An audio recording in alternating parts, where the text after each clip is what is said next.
I've been having mostly positive results with the rejuvenation of Lionel Santa Fe F-3s lately.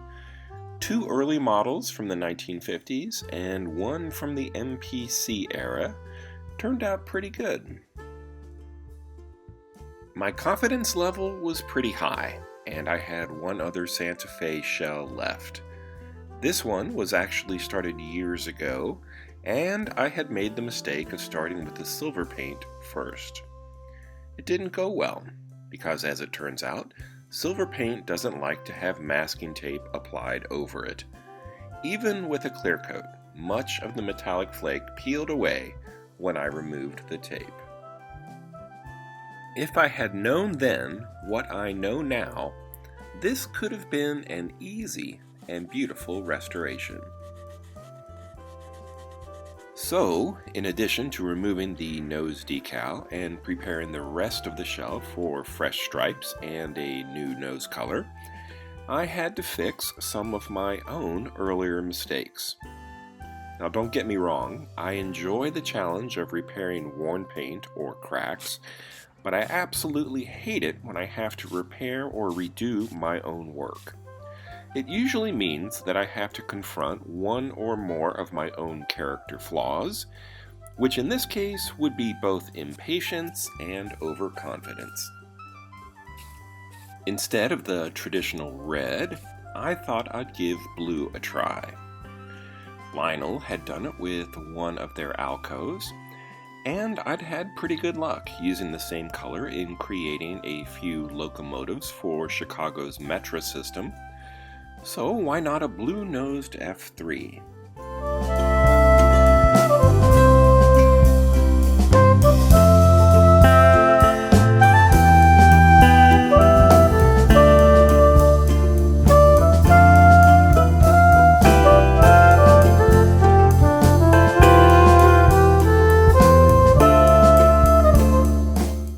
Were these the good old days when projects seemed to go smoothly? Or have I just forgotten that they had their own problems too? In any case, they look okay in these photos, and that blue spray can never seems to run out.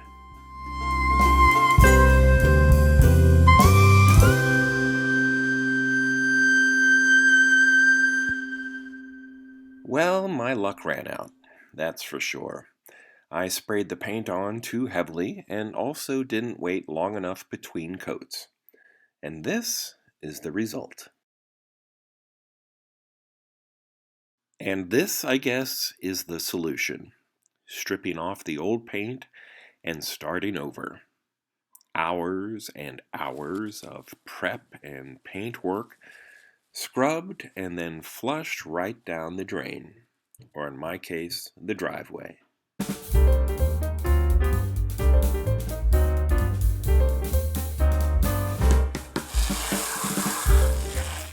If I had done minimal touch-ups to the original shell, left the original Santa Fe lettering alone, resprayed the nose red, and added a new decal to the front, it would have been beautiful.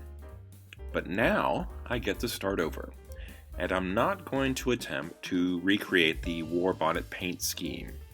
It'll be something simpler and more familiar. My level of enthusiasm for this project is pretty low.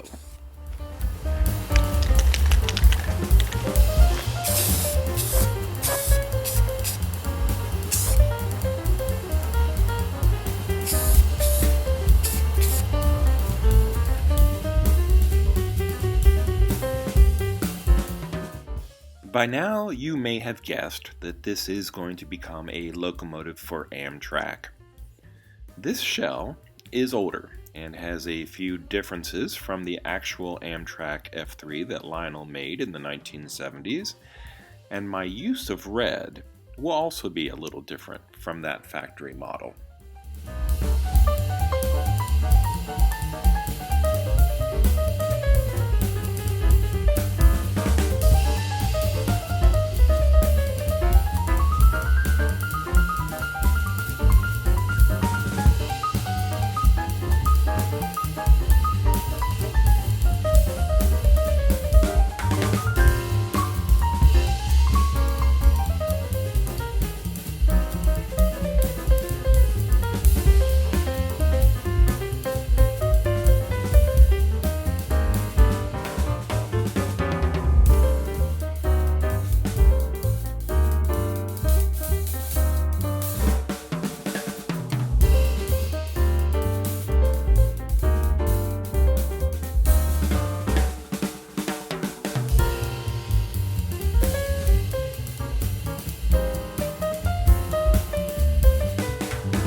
I've come to like the contrast created when a glossy surface is next to flat paint.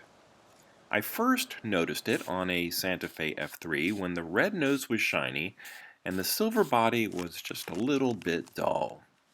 So that's what I'll do here too.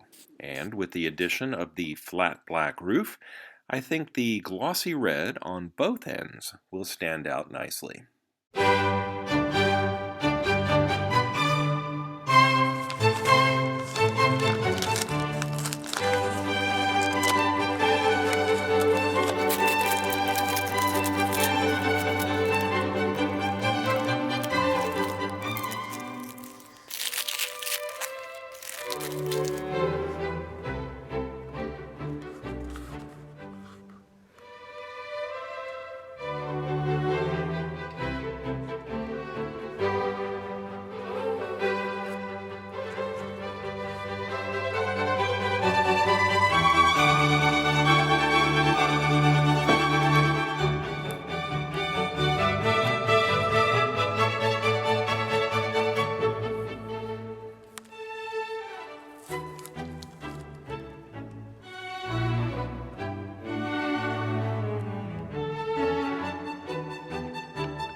The way that the separate screen looks inside the black roof openings might just be my favorite part of this whole shell.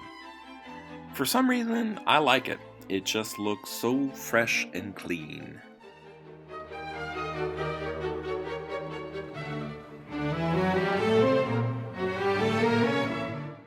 In an effort to further differentiate this from a standard Lionel product, I'll make my own decals and print them onto white inkjet decal paper. After they've been sealed with a clear coat, I can cut them out and apply them.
I'm pretty happy with how this A unit shell turned out.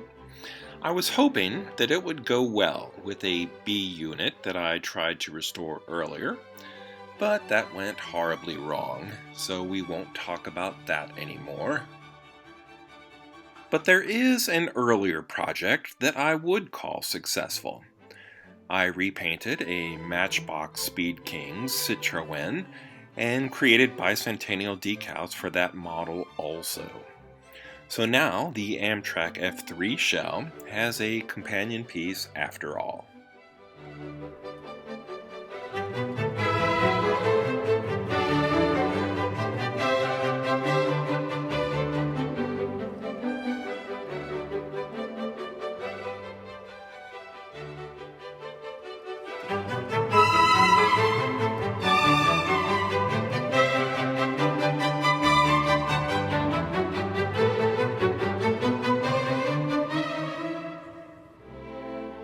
So the story has a happy ending, Papa?